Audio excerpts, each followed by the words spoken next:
복음 전도자 빌리 그레엄과 함께 사역을 했던 분 가운데 한국 자매가 있었는데요. 킴 윅스라고 하는 한 자매입니다. 이 자매는 안타깝게도 6.25 전쟁 당시에 시력을 잃고 고아원에서 자라게 되었는데 미국의 한 중사, 즉 군인의 도움을 받아 미국 주립대학을 나오고 그리고 오스트리아에서 성악을 공부함으로 앞을 못 보지만 노래를 참 잘하는 이러한 귀한 성악가가 되었습니다. 하나님이 자신에게 베푸신 은혜가 너무나 크고 놀랍기에 그는 생각하기를 내가 주님을 위해서 뭔가를 해야 되겠다라고 하는 생각 가운데 빌리 그레엄 전도대에 함께 참석을 하게 되었고 자기에게 기회가 주어지는 그러한 기회가 있을 때마다 자신을 쓰신 그 하나님을 찬양하고 그리고 간증하는 시간을 가졌습니다. 그의 간증의 한 대목 가운데 내용은 이렇습니다. 사람들은 맹인인 나를 인도할 때 저 100m 앞에 뭐가 있다라고 말하지 않습니다. 사람들은 나를 인도할 때 앞에 물동이가 있으니까 물이 있으니까 건너뛰라고 이야기하고 앞에는 층계가 몇 개가 있으니까 발을 올려놓으라고 이런 식으로 얘기합니다. 나는 그 인도하는 분의 말을 그냥 순간순간 잘 따르고 그리고 순종하기만 하면 나는 아무 이용 없이 나의 가고 싶은 곳까지 목적지까지 대부분 갑니다. 저는 하나님이 우리를 인도하시는 방식이 꼭 이와 같다고 생각합니다. 우리는 알 수 없는 우리의 미래 때문에 답답해하지만 우리는 10분 후도 알지 못하는 연약한 존재입니다. 그리고 오늘 무엇을 우리는 해야 할까? 혹은 나에게 무슨 일이 있을까? 그리고 일주일 후에 또 한 달 후에 1년 후에 나에게 무슨 일이 있을까? 염려할 필요가 없습니다. 오늘 하루 주님의 인도하심을 받으며 살아가면 그것으로 족한 것입니다. 사랑하는 여러분, 사람들은 보통 하나님의 인도하심을 받을 때 하나님 믿는 사람들이라도 마음속으로 생각하기를 10년 정도는 더 살아야 되는데 내가 좀 어떻게 보장을 좀 받을까? 한 달 후에는 내가 어떻게 살까? 1년 후에 내년 이맘때는 내가 어떻게 살까? 이렇게 내다보고 싶고 그리고 준비하고 싶은 마음이 있을 것입니다. 하지만 하나님의 인도하심을 그 10년 후까지 20년 후까지 인도하심을 받고 싶은 마음은 이해는 합니다만은 하나님의 인도는 그렇게 받는 것이 아닙니다. 하나님의 인도는 오늘 하루 또 내일이 되면 또 내일 하루 그렇게 하나님의 인도를 받으며 사는 것입니다. 여러분들이 세상에 그 수많은 보장을 받고 살 수 있습니다. 연금을 많이 저축을 해놔서 65세가 되면 많은 돈을 받으면서 살 수도 있고요.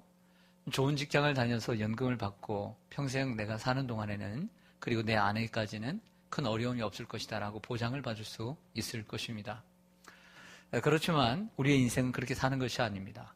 여러분들이 미래를 보장받아 놓았다 할지라도 그 놓은 물질로 혹은 건강으로 보장을 받은 것이 아닙니다. 그렇게 보장을 받았다고 해서 여러분들의 인생이 늘 맑은 건 아닙니다. 우리는 늘 하나님의 인도하심 받으며 살아가야 합니다. 때로는 사람들 중에 보면 정규직에 다니는 사람이 있고 비정규직에 다니는 사람이 있습니다. 정규직이란 그 회사에 아니면 그 단체에 아니면 공무원이나 교사나 내가 평생 그곳에서 눌러앉아 살 수 있는 걸 정규직이라고 얘기하죠. 정년이 60세가 되든 65세가 되든 살 수 있는데 아무래도 정규직을 받고 사는 사람들은 그래도 어느 정도 마음의 평안함을 누릴 것입니다. 내가 큰 문제나 비리가 없는 한 내가 이 회사에서 내가 먹고 살 수 있고 가정을 내가 꾸려 나갈 수 있고 자식들을 키울 수 있다라는 생각을 내가 적어도 내 자녀들을 결혼시키고 집 하나 정도 장만시켜줄 수 있겠다 이런 생각들을 하면서 만족하며 살 수도 있을 것입니다. 그러나 비정규직이나 기간제를 다니는 분들을 보면 늘 1년 아니면 6개월 1년 동안 시한부 인생 같은 인생을 살 수도 있을 것입니다. 올해는 이렇게 하고 내년에는 어떻게 하지? 나를 받아주는 곳이 있을까? 정규직이 있을까? 언제 기간제가 끝날까? 이런 어떤 불확실한 미래에 대해서 암담한 인생을 토로할 수도 있을 것입니다. 그러나 저는 그런 분들에게 용기를 드리고 싶고 격려를 하고 싶은 것은 정규직이라고 해서 그 인생이 순탄하지는 않을 것이고요. 영원하지는 않을 것입니다. 비정규직이든 아니면 기간제를 할지라도 지금까지 우리가 그렇게 살았듯 남들보다 좀 편리하진 못하지만 그래도 조금씩은 미래를 염려하며 살겠지만 올해로 족하는 것이고 하나님이 또 내년에도 인도해 주실 것이고 그렇게 사는 거예요. 할렐루야. 사랑하는 여러분, 인생은 내일을 보장받고 사는 것이 아닙니다. 그래서 예수님께서 말씀하시기를 내일 일을 위하여 미리 염려하지 말라. 내일 일은 내일 염려할 것이요 한날 괴로움은 그날에 족하니라 라고 말씀하고 있습니다. 세상에 보장을 받고 사는 사람일지라도 교만하지 말고 자만하지 마십시오. 그리고 내년을 보장받지 못하고 사는 그러한 비정규직 인생이라 할지라도 미래에 대해서 암담한 생각을 하지 마십시오. 하나님은 변함이 없으십니다. 별 차이가 없는 거예요. 살아가는 건 별 차이가 없어요. 그냥 마음만 그럴 뿐입니다. 오늘 본문에도 보면 하나님의 인도하심을 하루하루 하나의 인도하심을 받고 살아가는 한 사람이 등장합니다. 바로 그는 사도 바울입니다. 바울에게는 오늘 무슨 일이 일어날지 그리고 어떤 일이 일어날지 아무도 알 수 없습니다. 3차 선교행을 마치고 예루살렘에 돌아온 사도 바울에게 이런 어려움이 생겼습니다. 교회 지도자들의 말을 들어 결례를 행했습니다. 대신 비용을 지불하고 행했지만 문제는 다른 곳에서 터졌습니다. 성전에 있을 때 소아시아에서 내려온 유대인들이 거기서도 괴롭혔던 유대인들이 바울을 잡고 흔들어댑니다. 여기저기 마구 때리더니 분을 이기지 못하고 성을 이기지 못하고 그를 예루살렘 성문 밖으로 끌어내서 죽이려고 합니다. 이때 하나님께서 로마의 천부장 글라우디오 루시아를 보내셔서 그를 쇠사슬로 묶고 영내로 끌어올리게 되지요. 하나님의 보호하시는 손길이었습니다. 영내로 올라가는 층계 위에서 지금 자기를 치고 때리고 죽이려고 하는 그 사람들 앞에서 헬라말을 통해 내가 이들에게 말할 수 있는 권한을 달라고 얘기한 그가 층대 위에서 설교를 합니다. 그가 예수의 그리고 복음에 미치지 않고서는 바울이 이렇게 설교할 수가 없는 거예요. 조금 전까지만 해도 눈에 불을 켜고 자기를 죽이려고 하는 사람들 앞에 서기가 쉽겠습니까? 다음에 기회가 올 수도 있는 것이고 다음을 기약할 수 있는 것입니다. 하지만 그 앞에서 복음을 전하는 사도 바울, 그의 모습은 대단합니다. 그 다음 날이 되었습니다. 천부장은 사내들인 공의에 바울을 맡겨야 되겠다 생각하고 거기로 데리고 갑니다. 70명의 사내들인 공의의 회원들, 기라성 같은 사람들 앞에서 그는 그들을 정확하게 눈을 주시하고 주목하여 봅니다. 겁이 없습니다. 양심의 거리낌이 없습니다. 대제사장 앞에서 주눅들지 않았습니다. 그 담대함. 바로 그 자리는 자기가 죽였던 스데반이 순교했던 자리입니다. 그 자리 앞에서 그 스데반을 생각했을 것입니다. 그럼에도 불구하고 그는 조금도 뒤로 물러서지 않았습니다. 가만히 보니 한쪽은 바리새인이고 한쪽은 사두개인이라는 소식을 이렇게 상황을 보고 그가 예수님의 부활의 복음을 전했습니다. 그러다 자기들끼리 싸움이 생겼어요. 왜냐하면 사두개인들은 부활과 내세와 사후와 사단의 그리고 귀신 사단을 믿지 않기 때문이죠. 귀신의 영을 믿지 않습니다. 사후 세계를 믿지 않는 그들과 싸우자 이 천부장이 여기서도 문제를 해결할 수 없겠다. 바울의 문제를. 그래서 바울을 다시 이끌어 영내로 데리고 갑니다. 여기서도 마찬가지입니다. 그 사람들 앞에서 죽을 수도 있는 상황 가운데서 복음을 전했던 사도 바울의 모습을 보면 그는 복음에 미쳤습니다. 예수에 미쳤습니다. 스데반이 죽은 그 자리에 자기도 죽을 수 있다는 것을 분명히 알았습니다. 그러나 그렇게 복음을 전하는 것은 자신의 삶, 그의 고백처럼 하나님의 복음을 증언하는 일에 자기의 생명을 조금도 아깝게 여기지 않았기 때문입니다. 할렐루야. 사도 바울의 인생의 목적은 자신의 유익에 있는 것이 아니라 하나님의 복음을 전하는 일에 있었던 것이죠. 우리 모든 그리스도인들도 바울처럼 우리가 사는 목적은 우리의 목적으로서의 예수를 위해서 우리의 삶과 우리의 직장과 우리의 공부와 우리의 사업이 그 예수의 복음을 위해서 헌신하기 위해서 살아가는 줄로 믿습니다. 할렐루야. 제가 어제 토요일이지만 그 영등포의 영광교회 한 장로님이 그 둘째 아들이 결혼한다고 청첩장을 보내셨길래 제가 체크를 해놓고 일은 많지만 우리 노예에 참석하는 장로님들이 적거든요. 그 목사님들은 거의 참석을 해도 그 장로님들 참석을 잘 안 합니다. 그리고 또 깊이 들어가서 일을 하는 것을 담임 목사들도 싫어해요. 왜냐하면 괜히 거기에서 목사의 사회, 그 어떤 목사의 세상을 알고 좋지 않은 일도 생기거든요. 그래서 나쁜 거 배울까봐 이렇게 꺼리는 경우가 있습니다.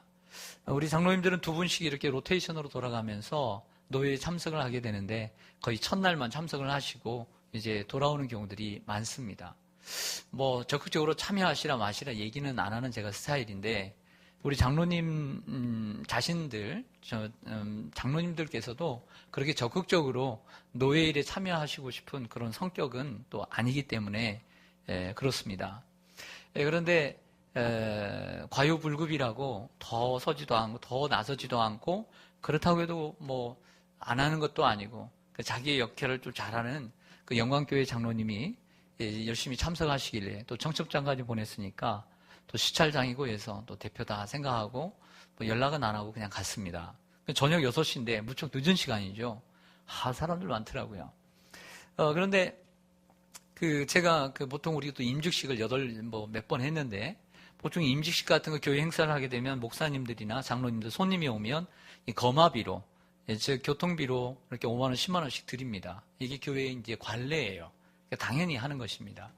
그런데 제가 그 교회 부목사님한테 뭘 주세요. 이게 뭐냐 그랬더니 장로님이 드리라고 그랬다고. 뭐냐니까 결혼식에 갔는데 교통비를 받았어요. 세상에 제가 살면서 결혼식에 가서 교통비를 그 안에 보니까 제가 낸 만큼 받았어요. 세상에 이거 뭐예요? 그래가지고는 참 그래서 봉투도 많이 준비하셨더라고요. 많이 준비하셨는데 오신 분이 적어요. 더 뭐 다 달라고 할 수는 없고 그래서 주신 것만 받았어요. 배워야 돼요. 목사님이 주례를 하시는데 배워야 돼요. 가르치는 대로 배워야 돼요. 잘 가르치니까. 그 장로님의 아버님께서 우리 통합종 합독주기 나눠줄 때 아주 중요한 역할을 하셨다고 하더라고요. 배우는 대로 섬기는 걸 배워야 돼요. 주는 걸 아깝게 생각지 말아야 돼요. 거기서 자리에서 이제 사람들 많고 아는 분이 많지 않으니까 첫 자리에 이제 앉을 때 한 분이 앉아 계시더라고요. 같이 식사를 하는데 장로님 그 분도 연세가 많으신데 사이다 하나 드시겠네요. 그래서 제가 먼저 따라드렸죠. 따라드리고 같이 얘기를 나누는데 연세중앙교회 장로님이시래요. 그래서 쭉 얘기를 하는데 교회 자랑도 막 하고 목사님 자랑도 하고 자기 교회를 몇 개를 세웠다고 하고 이렇게 명함을 이렇게 반짝반짝한 이렇게 금 도색한 그 요즘 명함이 있더라고요. 그래서 탁 하시고 나중에 하나 찍을까 이런 생각을 했는데 뭔데 이렇게 저도 명함이 뚝 떨어졌는데 보니까 김포에서 종합 건축을 하세요. 근데 거기에 그렇게 써 있더라고요. 30 몇만 평 농장 소유. 이야. 그 명함에도 그냥 30 몇만 평. 자랑할 만하죠? 그렇지 않아요? 자랑할 만. 그래서 그 교회 참 그래서 그 교회가 엄청 크거든요. 이렇게 부천 가다 보면 국도의 오른쪽에 빚이 얼마나 있나 그랬더니 자기가 얘기하더라고요. 빚 하나도 없대요.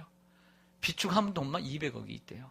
와, 참 배가 좀 아팠지만 그래서 하시는 말씀이 좀 자기를 자랑하는 건 좀 별로 저는 마음에 안 들고 제 성격도 아닌데 그분 하시는 얘기가 저는 그 중심이 뭐냐면 예수를 위해 사는 거죠. 복음을 위해 살고 저는 그거 하나 저를 얻었어요. 예? 그거 하나 정말 멋지게 사는 인생 예수를 위해 살고 교회 건축을 위해 살고 교회 개척을 위해 살고 전도를 위해 살고 자기 기관에서 올해 400명을 전도를 했대요. 400명. 86명이 지금 정착을 했대요. 예? 오직 전도. 토요일 날은 무조건 나와서 전도. 예수를 위한 삶. 예수를 위한 삶. 예. 그거 하나 배우고 왔어요. 그리고 그 영광교회 장로님에게는 그런 섬김을 저는 배우고 왔어요. 예. 사도 바울의 인생의 목적은 오직 예수를 위해. 예수를 위해서 그렇게 철저하게 무장되지 않고서는 그 층기 위에서 설교할 수 없고 공회 앞에서 그렇게 죽음 앞에서 두렵지 않게 설교할 수가 없는 거예요. 할렐루야. 이러한 은혜가 여러분들에게도 있기를 축원합니다. 그날 밤 바울은 영내로 들어갔을 때에 하나님께서 두 번째 사도행전 18장에서 고린도 교회에 나타나셨던 하나님이 오늘 다시 한번 나타나셔 두 번째로 담대하라. 내가 예루살렘에서 나를 일을 증언한 것 같이 네가 로마에서도 나의 일을 증언하리라. 할렐루야. 여러분, 우리가 인생이 힘들고 어려워도 우리의 어떤 그 새로운 이정표가 생기고 주님이 말씀하셨습니다. 로마도 봐야 하리라. 그러니까 사도 바울이 로마까지 갈 동안에는 죽어야 안 죽어요? 안 죽어요. 왜? 하나님께서 어디도 봐라 그랬으니까. 로마도 보라 그랬으니까. 죽는다 안 죽는다? 안 죽는다. 하나님이 뭐 하신다? 책임져 주신다. 인도하시고 보호해 주신다. 할렐루야. 그래서 가이사랴에 2년 동안 감옥에 있을 때에도, 그리고 알렉산드리오 배를 타고 그 지중해를 지나서 로마에 갈 때까지 풍랑을 만나고, 그리고 섬에 파산해서 섬에 있을 때에도 하나님이 지켜주실 것을 믿었다는 거예요. 하나님께서. 여러분, 우리 그리스도인들은 오늘을 살고 이 땅에 쌓아둔 것을 바라보고 사는 인생이 아니라 하나님이 주시는 약속의 말씀을 붙잡고 사는 인생이에요. 하나님의 약속의 말씀, 내가 너와 세상 끝날까지 함께 있으리라. 할렐루야. 우리 성도들은 더 넓게, 광의적인 의미로는 더 폭을 넓히면 우리는 하늘의 소망, 하늘의 천국의 기업을 유업으로 받은 자들인 줄로 믿습니다. 우리는 그 천국을 바라보면서 살아요. 우리가 이 땅에서 어떻게 살든 주님의 이름을 위해서 살 때 우리가 때로는 부유하게 살 수 있고 가난하게 살 수 있고 아프게 살 수 있고 건강하게 살 수 있지만 우리가 결국에는 하나님의 나라를 유업으로 받았기 때문에 그 소망 가운데 살아야 될 줄로 믿습니다. 이게 바로 그리스도인이라고 하는 것이죠.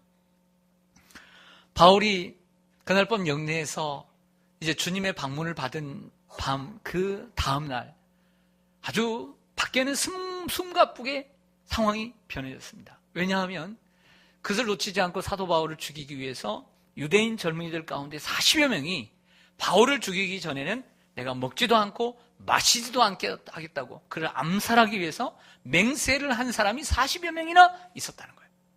그리고 그들이 어떻게 하면 바울을 죽일까 고심을 하다가 지금 로마 군인들의 천부장의 손에 있으니 거기서 몰래 들어갈 수도 없고 그래서 머리를 짰습니다.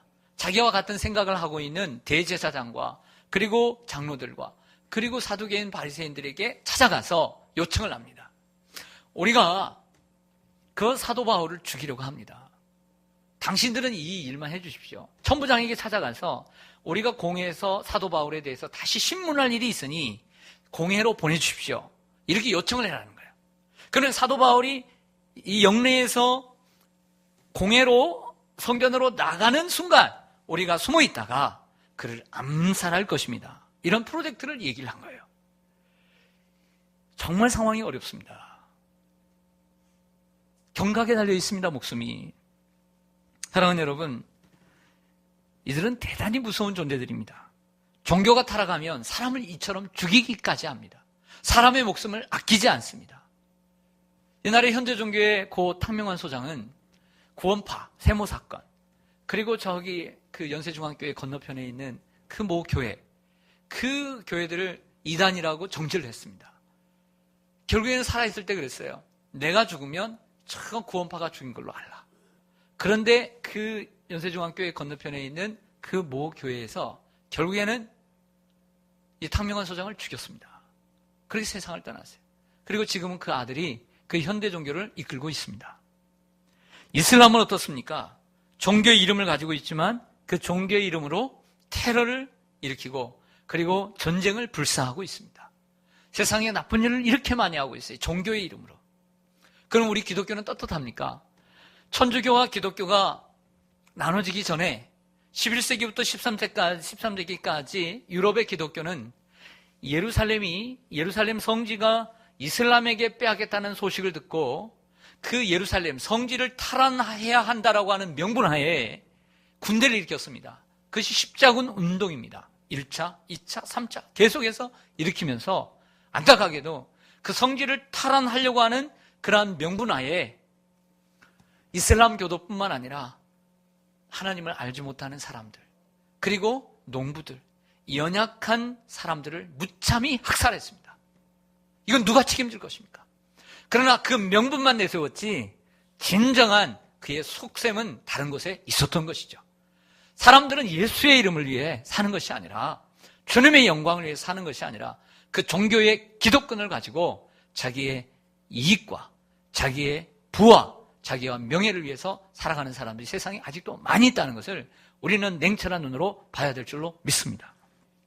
사랑하는 여러분, 이처럼 종교가 타락하면 무서운 것입니다. 종교가 자기 개인화되게 되면, 권력화되게 되면 사람도 무시하고 죽이는 것입니다. 바울을 죽이려고 하는 사람들이 이처럼 종교적 타락을 경험하고 있는 것이죠. 바울에게는 이러한 살해 위협이 기다리고 있었습니다. 그런데 하나님께서는 그를 지켜주시겠다라고 약속을 하셨습니다. 사도 바울은 염려가 없는 줄로 믿습니다. 그런데 하나님께서 누구를 보내시느냐?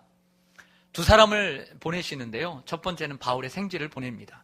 본문이 길어서 다 읽지 않았는데 15절부터 오늘 35절까지의 내용인데, 바로 바울의 생질이 어떻게 들었는지 모르지만 이 암살하려고 하는 음모에 대해서 알게 되었습니다. 그 청년의 이름은 기록되어 있지 않지만 청년이라고만 되어 있습니다. 청년. 그래서 이 소식을 알고 감옥에 찾아온 거예요. 바울에게 이 사실을 다 이야기하자 바울이 그 소식을 듣고 백부장을 부릅니다. 백부장을 부르고 내 생질인데 천부장에게 그 생질을 인도해 달라는 거예요.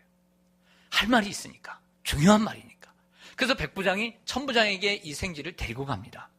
그자 그 소식을 들은 천부장이 몰래 손을 잡고 한적한 곳으로, 조용한 곳으로 가서 나에게 얘기해 보라고. 그래서 단둘이 만나서 이야기를 합니다. 그들이 사도 바울을 암살할 계획을 다 이야기를 하니까 천부장이 알겠노라고, 그리고 나에게 얘기했다는 사실에 대해서는 누구에게도 말하지 마, 발설하지 말라고 당부를 하고 보냅니다. 이 소식을 들은 천부장 루시아가 고민에 빠졌습니다. 사도 바울을 어떻게 할까? 그러다가 결론을 내립니다. 사도 바울을 가이사랴에 있는 벨리스 총독에게 보내야 되겠다라고 생각을 하고 백부장 2명을 부릅니다. 얘들아, 이 사도 바울을 오늘 밤에 이 예루살렘에서 가이사랴까지 호송을 해야 되겠다. 보병 200명과 기병 70명, 말타는 기병 70명, 그리고 창병 200명을 준비시켜라.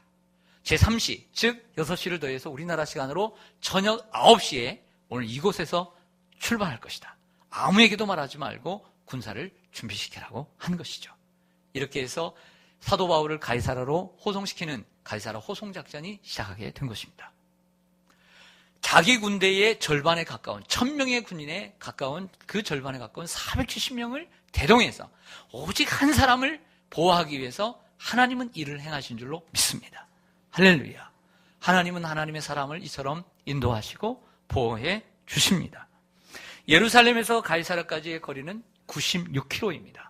그 먼 길 걸어갑니다. 안디바드리까지 70km인데 거기까지는 보병이 함께 대동을 했다 그랬습니다. 오늘 본문에 보면 그 이유는 거기까지는 유대인들이 많이 있습니다. 그래서 유대인들에게 혹이라도 급습을 당할 수 있기 때문에 그것까지는 함께, 보병이 함께 가고, 거기서부터 안디바드리부터 가이사랴까지는 이제 20여 킬로인데 거기에는 이제 로마의 진영들이 많이 있기 때문에, 안전하기 때문에 말을 탄 기병만 대동하고 가도록 명령을 시킨 것입니다. 그리고 천부장 루시아는 빈손으로 보내지 않고 친히 쓴 친서를 벨릭스 총독에게 보내면서 내용인즉슨 이렇게 썼습니다. 이 보내는 사도 바울 죄수는 바로 로마의 시민권자입니다. 그리고 저 사람들이 그 고소한 내용은 율법에 관한 것이지 그 사람을 결박하거나 그리고 죽일 만한 명목이 안 됩니다. 그리고 후에 혹이라도 이 바울에 대해서 그 고소할 일이 있으면 그 사내들인 공의의 사람들을 불러서 재판을 하시면 좋을 것 같습니다. 이런 말까지 자세하게 써 주었던 것이죠. 얼마나 고마운 사람입니까? 하나님 믿지도 않는 그러한 지배의 나라의 천부장을 하나님은 감동하셔서 그 친절하고 그리고 그 마음씨 곱고 그리고 사도 바울을 지켜야 되겠다라고 하는 굳은 충성심을 가지고 신념을 가지고 나아가는 이러한 사람을 하나님이 준비시킨 줄로 믿습니다. 사랑하는 성도 여러분, 오늘 또 사도 바울의 하루는 길고 긴 여정이었습니다. 참으로 깁니다. 사도 바울이 3차 선교를 마치고 오늘까지 제가 석 주를 설교를 합니다. 석주가 되었습니다. 사도 바울의 하루하루는 내일을 모르는 인생입니다. 하지만 오늘도 그의 하루는 무척이나 길었습니다. 하나님이 보호하시고 하나님이 인도하신 줄로 믿습니다. 바울은 내일이 알 수 없는 인생입니다. 오늘 하루에 족한 인생인 것이죠. 그러나 하나님은 하루하루 바울을 인도하셨고 보호해 주셨습니다. 누구를 통해? 생기를 통해 보호해 주셨습니다. 누나의 동생을 통해 보호해 주셨던 것이죠. 여러분, 때로는 우리가 우리의 가족이나 친척이나 우리의 이웃이나 아는 사람으로부터 우리가 도움을 받을 때가 있습니다. 어떤 사람은 절대 어떤 사람의 도움의 손길을 받으려고 하는 사람이 없는 그런 사람도 있는데 그러지 마세요. 누가 도움의 손길을 줄 때는 받으시길 바랍니다. 그것이 하나님의 영광을 위한 일이라고 한다면 받으시길 바랍니다. 할렐루야. 나 자신을 위한 일이라면 그렇게 받고 싶지 않아요. 그러나 하나님의 복음을 위해서 여러분들이 헌신한다면 힘들고 어려운데도 하나님의 복음을 위해서 선교지에 교회를 개척을 한다, 건축을 한다, 하나님의 일을 위해서 쓰임한다, 하나님이 감동하시고 하나님이 은혜 주셨다 하는데 제가 뭘 맡겠어요? 그 사람이 가난하다고 맡겠습니까? 그 사람이 정말 삶이 어렵다고 맡겠습니까? 나를 위한 것이 아니고 목사를 위한 것이 아니고 하나님의 복음을 위해서 헌신하겠다는데 하나님이 허락하신 일인데 제가 어찌 맡겠습니까? 하나님이 또 챙겨주시고 하나님이 상급 주실 것을 내가 믿는데 저는 막지 않겠습니다. 하나님의 영광을 위해서 여러분들의 삶을 드리시기를 축원합니다. 그리고 하나님은 천부장 루시아를 통해 바울을 인도하시고 보호해 주셨습니다. 아무 연관도 없습니다. 그 전에 아는 사람도 아닙니다. 그러나 그 천부장이 군대를 이끌어서 470명을 이나 이끌어서 자기의 군대의 절반을 내는 이게 쉬운 일이겠습니까? 그 군대를 이끌어서 바울을 보호해 주었던 것입니다. 사랑하는 성도 여러분, 세계의 역사의 주관자는 누구십니까? 세계 역사의 주관자는 누구십니까? 로마가 아닙니까? 아닙니다. 하나님입니다. 하나님 바울의 생질뿐만 아니라 로마의 천부장을 이용해 이처럼 바울을 보호하시는 것을 보면서 우리가 느껴야 되는 것은 하나님은 주관하시는구나. 역사의 주권자이시구나. 이것을 믿어야 될 줄로 믿습니다.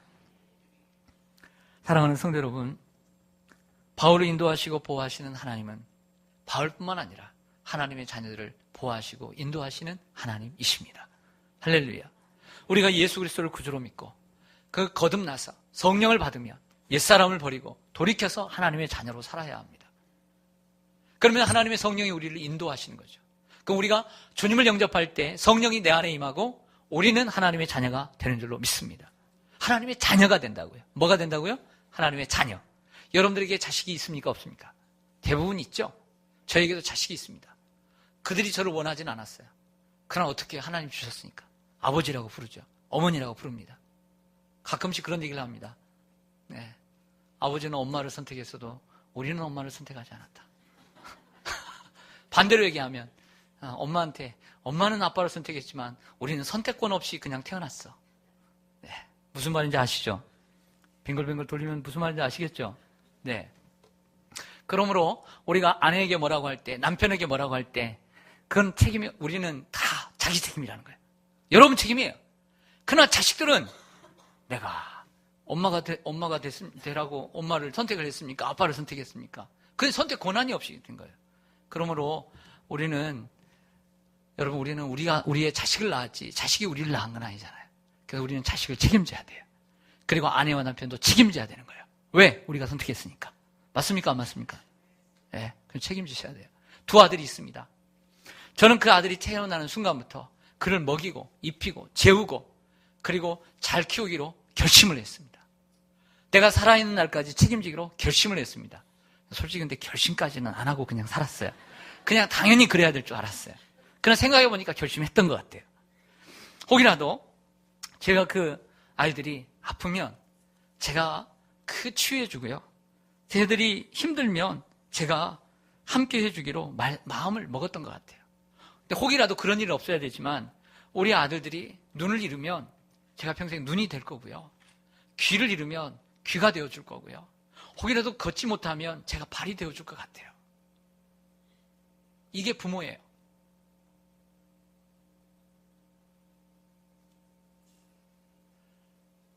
사랑하는 성도 여러분, 그런 분들은 이 세상에 아직도 많이 있습니다.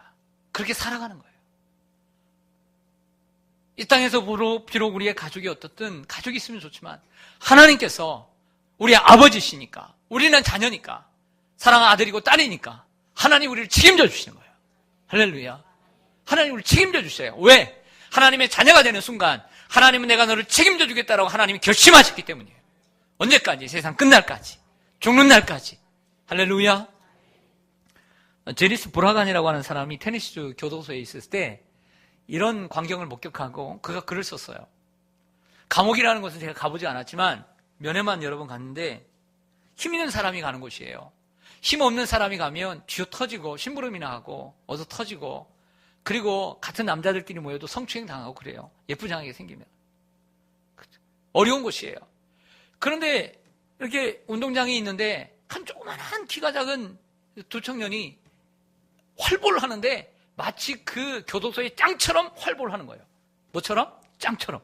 와, 그래서 쟤들은 뭐냐고 그랬더니 모르냐고. 예, 모른다고. 그 아버지가 저기 동네에서 한 주먹 하는데 그 아버지가 그 아들들을 보호하기 위해서 죄를 짓고 그리고 경찰에게 잡혀가지고 3년형을 받아서 그 감옥에 들어왔다는 거예요. 뭐하러? 자식들 지키려고.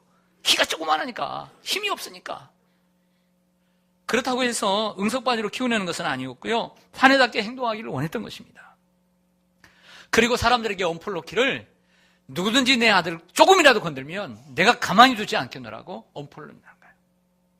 그 3년이 다 차고 아버지는 출소를 했어요. 아들들은 아직 남아있음에도 불구하고 그 아들들을 아무도 건들지 못했어요. 왜요? 아버지가 다시 들어오니까. 그걸 알고 있었기 때문이에요. 그런 아버지죠. 세상에 이런 아버지도 있더라는 거예요, 실제로. 아버지는 이런 거예요. 아들들을 보호하기 위해 교도소에 들어온 헌신적인 아버지의 모습은 마치 하나님을 연상케 합니다. 우리는 강력한 힘으로 이어받는 거인들로 가득한 세상에 사는 죄수들이나 다름이 없습니다. 그러나 하나님은 외아들 예수 그리스도를 이 땅에 보내셔서 죄수와 같은 우리의 이 감옥과 같은 세상에 오셔서 우리를 보호하시고 우리를 구해 주셨습니다. 십자가에 죽으시고 부활하심으로 하나님의 권세를 나타내 주시고 우리를 누구도 건들지 못하도록 엄포를 놓으셨습니다. 지금도 성령을 보내셔서 우리 곁에 천군 천사를 보내주시고 하나님 보좌 우편에서 우리를 지금도 보호하고 계신 줄로 믿습니다. 사랑하는 성도 여러분, 그 하나님이 계시는 것을 믿으시고 살아가시기를 소망합니다. 신약에 바울이 있다면 우리가 주일마다 바울을 많이 생각하는데 우리 새벽에 시편을 공부합니다. 시편 150편 가운데 절반인 71편이 다윗의 시편입니다. 공식적으로. 비공식적으로는 더 많아요. 그런데 알 수 있는 것은 신약에 바울이 있다면 바울만큼 고난을 받은 사람은 바로 누구다? 다윗이다. 그렇게 생각이 들어요. 신약에 예수님이 가장 많이 기록되어 있는데 그 다음으로는 바울이다. 구약에서는 바로 모세가 가장 많이 기록되어 있는데 그 다음에 다윗이다. 이런 생각을 들어요. 그러면서 공통점은 고난을 많이 받은 인생이다. 그럼에도 불구하고 하나님이 다윗을 보호하신 것처럼 바울도 보호해 주시더라는 거죠. 할렐루야. 그 다윗이 인생을 다 살고 난 후에 마지막으로 하나님 앞에 시를 썼어요. 시는 함축적이어야 돼요. 시의 언어는 이처럼 상징 언어가 돼야 되죠. 그러면서 이런 고백을 합니다. 시편 23편에 여호와는 나의 목자시니 내게 부족함이 없으리로다. 그가 나를 푸른 풀밭에 누이시며 쉴만한 물가로 인도하시는도다. 내 영혼을 소생시키시고 의의 길로 자기 이름을 위하여 의의 길로 인도하시는도다. 내가 사망의 음침한 골짜기로 다닐지라도 해를 두려워하지 않을 것은 주께서 나와 함께 하심이라. 주의 지팡이와 막대기가 나를 안위하시나이다. 주께서 내 원수의 목전에서 내게 상을 차려주시고 기름으로 내 머리에 바르셨으니 내 잔이 넘치나이다. 나의 평생의 선하심과 인자하심이 반드시 나를 따르리니 내가 여호와의 집에 영원히 살리로다. 이 번역만큼은 정말 잘 된 것 같아요. 너무나 잘 된 것 같아요. 근데 옛날에 제가 어떤 목사님에게 설교 들으면서 영상을 보면서 제가 들은 게 있어가지고 사투리가 있더라고요. 그래서 우리나라 전국 사투리를 제가 인터넷에서 찾아보니까 많이 있습니다. 제가 잘 못하지만 경상도 사람이 아니라 경상도 버전을 먼저 하겠습니다. 이해하시고 들으십시오. 여호와는 내 목장기라 그라이 내 삼아 답답할 게 없대이. 저 시퍼런 풀구덩이에 내삼아 자빠져 자고 시원한 또랑가로 내일로 잡아 땡기신데이 웃자든지 정신 차리고 옳게 살아라 하시면 다 당신 체면 때문이시라 하네. 내 뒤질 뻔한 골짜구 뒤에 껌껌한 데서도 그 양반 빼기 참말로 여간 아닌기라. 그 양반 몽둥이와 짝대기가 내일로 맨날 지키시고 내 라이벌 죽일 놈의 문디 자식들 앞에서 내 대가리에 지름을 바르고 내일로 팍팍 키워주시니 내 삶은 걱정이 깐노 말이다. 내 인생이 억수로 복잡 탔겠사도 전 양반이 맨날 지키줄 팀께로 내 삶아 우찌든지 그 옆에 딱 붙어가 때리지기도 안 떠날 거데이. 이 경상도 버전은 좀 전투적입니다. 때리지기도 안 떠날 거데이. 전투적이에요. 충청도 버전입니다. 여호와는 염생이 같은 나를 키우시고 지를 키우시고 먹이시는 분이시니 지가 부족한 것이 없네요. 그분이 지를 무지무지 파란 풀밭에 엎으러지게 하시며 니나노 하기 딱 좋은 돈번 가상이로 인도하셔 주셔요. 지 영혼을 살려주시고요. 그분의 함자를 위하여 의의 진로 인도하시는 것이지요. 지가 죽어 나빠질지도 모를 깜깜하고 찍찍한 골짜구니로 댕겨도 해코지를 무사하는 것은 주님께서 지와 같이 하시기 때문이지요. 하마 주님의 지팡이와 막대기가 지를 지켜주시네요. 주님께서 지 왼수의 면전에서 상다리가 부러질 정도로 잔치를 여시고 지름으로 지 머리에 발라주시니 지가 몸둘 바를 모르겠네요. 시방도 지 잔이 넘치네요. 지 평생 동안 선하심과 인자하심이 참말로 지를 따라당길 모양이니 지가 여호와의 집에 아예 푹 눌러 살 것이요. 네, 충청도는 좀 정겨워요. 친근감이 있고. 네. 그 강원도도 있는데 제가 강원도 읽어드리려다가 시간도 없고 그 재미없어요. 함경도도 있고 뭐 평안도도 있고 참 별아벌인데 역시 전라도인데 저는 북도 사람이라 잘 못하지만 해보겠습니다. 아따 여호와가 시방 나의 목자신디 나가 부족함이 있겠나? 그분이 나를 저 푸르푸른 초장으로 뉘어불고 내 삐친 다리 쪼매 쉬어불게 하려고 물가시로 인도해 뿐에 어째서까 징한 거. 예. 내 영혼을 겁나게 끌어당겨 불고 그분의 이름을 위하려고 올바부런 길가스로 인도해 뿐에 아따 좋은 거. 나가 산골함과 끔찍한 곳에 있어도 겁나 불지 않은 것은 주의 몽댕이와 짝대기가 쪼매만한 일에도 나를 지켜준다 이거요. 아따 주께서 저 싸가지 없는 놈들 앞에서 내게 밥상을 챙겨주시고 그 대급박에 지름칠해 주신 깨로 참말로 나가 기뻐 불구마이. 내가 사는 동안 그분의 착하심과 넓어 부른 맴씨가 나를 징하게 따라당긴 깨로 나가 어찌 그분의 댁으로 묵고 자고 안 하겠냐. 아따 좋은 거. 예, 전라도 말은 좀 이렇게 설득력이 있습니다. 근데 더 좋은 것은 전라도 2예요. 전라도 2가 있는데 뭐 경상도도 1, 2도 있고 그래요. 전라도 2인데 한번 들어보십시오. 내용이 정말 팍팍 이렇게 다가옵니다. 여호와는 나의 목자께로 나는 오저부요. 시퍼런 잔디 깔끔하게 눈두시고 오진 뜸번 가상으로 데리고 가셔 분께라이. 나의 거시기를 거시기 하시고 똑바로 살라고 해부는 것은요. 자그 거시기 땀시 그러야. 내가라 이 디질뻑한 골짝 한 귀퉁머리에서도 허벌나게 껌껌한 데서도 간땡이가 부어갖고 댕기는 것은요. 그 심이 겁나게 오저부려 근다요. 주 지팽이와 막가지가 나를 확 지켜불고 나의 모질이 원수 앞에서 나를 겁나게 키워주신다니까요.